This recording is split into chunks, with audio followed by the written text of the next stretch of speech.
Salam, salam damai sejahtera Bapak Ibu, Saudara dan Saudariku seiman. Semoga saya menjumpai Anda semuanya dalam keadaan yang sehat walafiat, tetap semangat, tetap tersenyum, tetap berpengharapan pada Tuhan kita Yesus Kristus, selalu dalam lindungan kasih Tuhan. Buat saudara dan saudariku yang sakit, dalam nama Tuhan Yesus Anda sembuh. Senang berjumpa kembali dengan permenungan harian Sabda Tuhan, Embun Sabda, hari Minggu biasa ke-13, 27 Juni 2021. Mari kita siapkan diri kita, siapkan hati kita untuk mendengarkan firman Tuhan dan merenungkannya.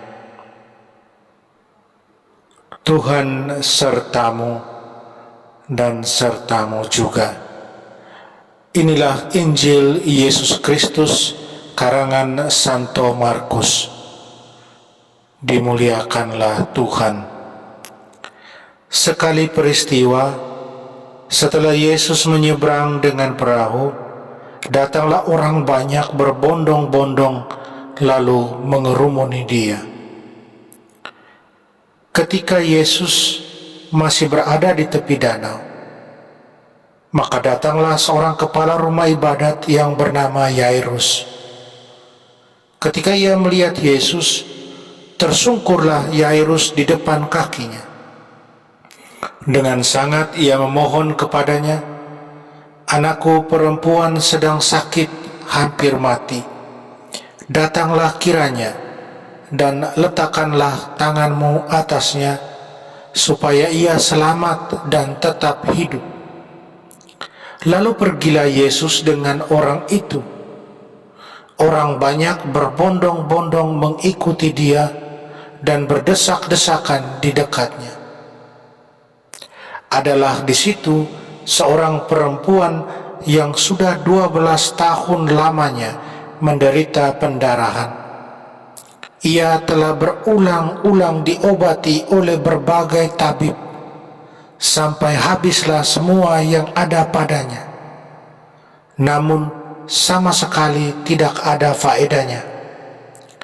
Malah sebaliknya, keadaannya makin memburuk. Dia sudah mendengar berita-berita tentang Yesus. Maka di tengah-tengah orang banyak itu, ia mendekati Yesus dari belakang dan menjamah jubahnya. Sebab katanya, "Asal kujamah saja jubahnya, aku akan sembuh." Sungguh seketika itu juga berhentilah pendarahannya, dan ia merasa badannya sudah sembuh dari penyakitnya itu. Pada ketika itu juga Yesus mengetahui bahwa ada tenaga yang keluar dari dirinya. Maka ia berpaling di tengah orang banyak itu dan bertanya, "Siapa yang menjamah jubahku?"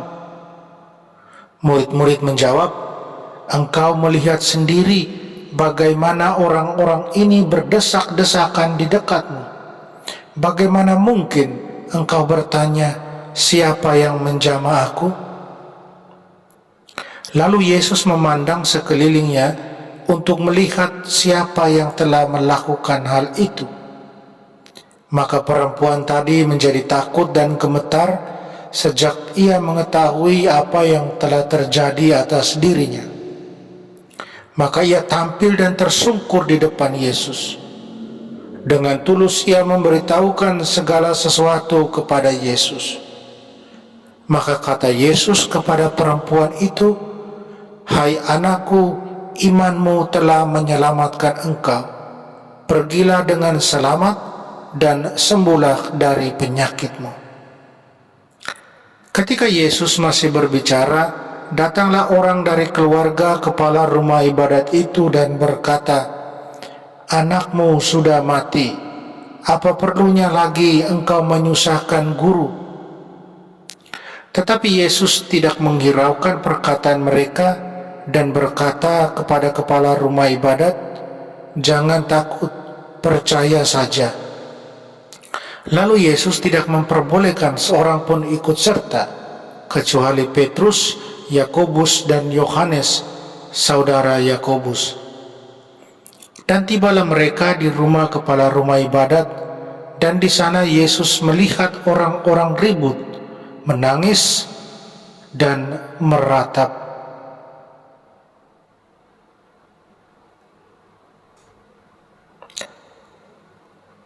Sesudah masuk, Yesus berkata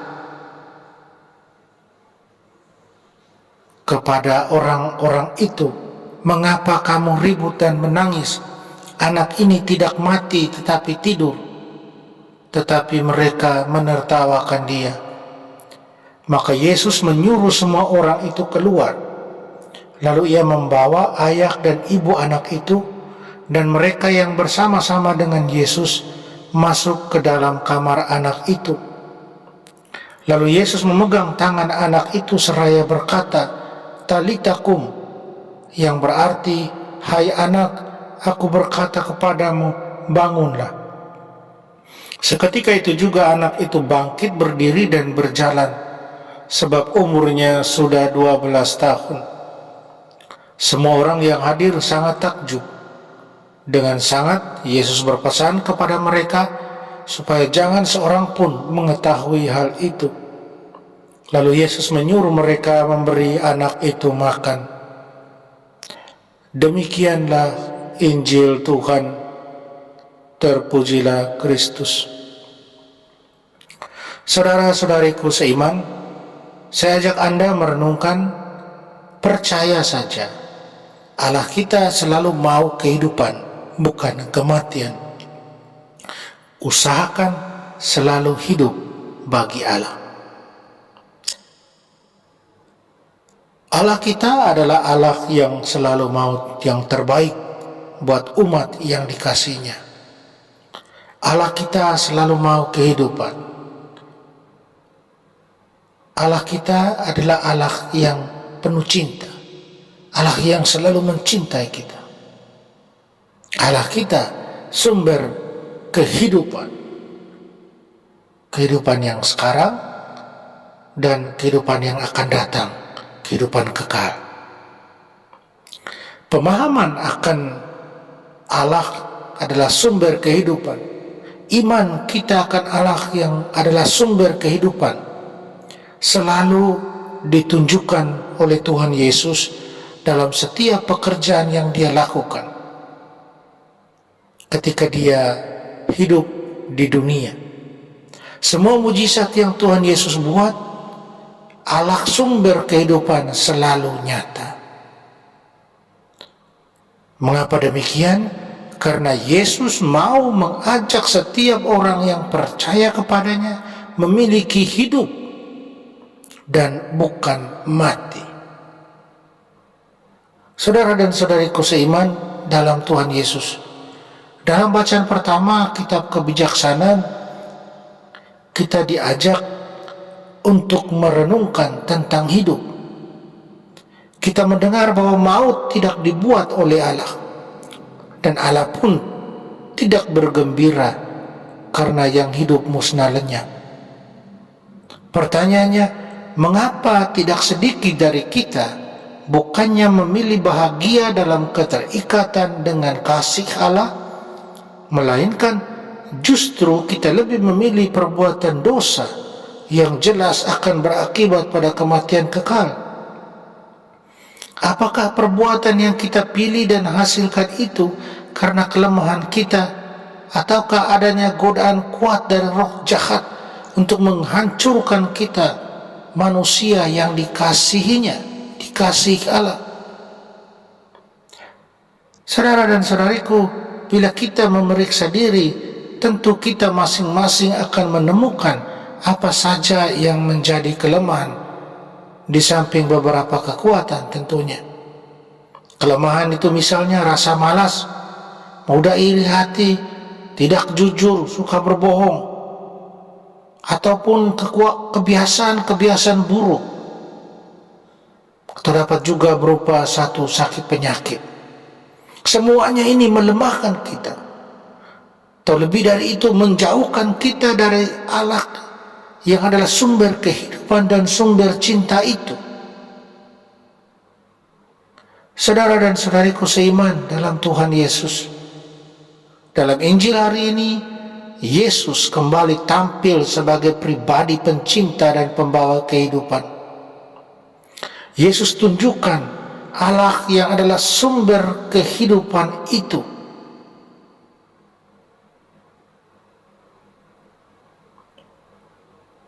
Anak Yairus yang telah mati dibangkitkan, dan perempuan yang sakit pendarahan 12 tahun disembuhkan. Dua peristiwa mujizat yang mau meneguhkan kita. Allah kita adalah Allah orang hidup, bukan Allah orang mati. Sebagai seorang beriman, seharusnya kita semakin berani melawan segala kelemahan dan dosa. Kita seharusnya berani melawan segala godaan si jahat yang akan menjerumuskan kita kepada maut. Contoh konkret, sebuah keluarga akan mengalami damai sejahtera, terlebih karena iman mereka akan Kristus dinyatakan dalam dinamika kehidupan mereka. Memang kita tahu kebutuhan ekonomi kerap menjadi pusat perhatian dan dapat berakibat munculnya berbagai tindakan yang mengarah kepada dosa, misalnya korupsi, baik dalam level kecil maupun level besar, dan itu sering terjadi dalam lingkup kenegaraan maupun dalam lingkup gereja. Namun demikian, Allah tetap menghendaki kita hidup dan bukan mati.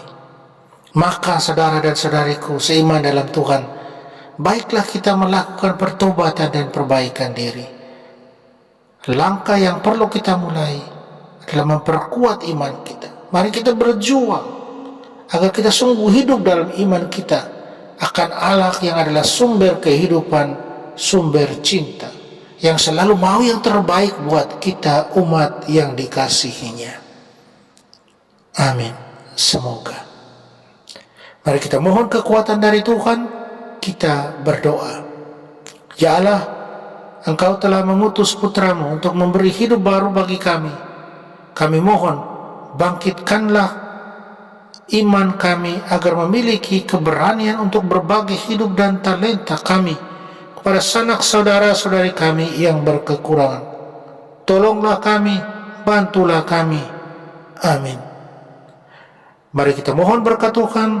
Tuhan sertamu dan sertamu juga.